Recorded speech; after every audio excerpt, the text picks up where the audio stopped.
I would just offer that please do not let a test prevent you from becoming a teacher. That is not a measure of the impact you're going to make, and it's not a measure of the knowledge and wisdom that you bring.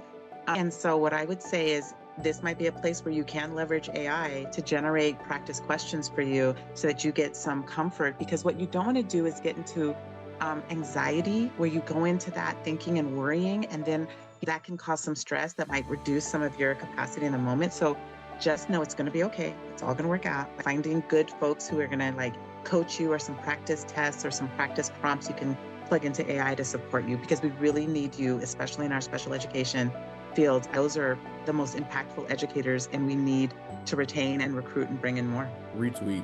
That's the perfect answer. There's not really more to add on to that. The only thing that I would add on is that I tend to surround myself with people who I think are much smarter than me.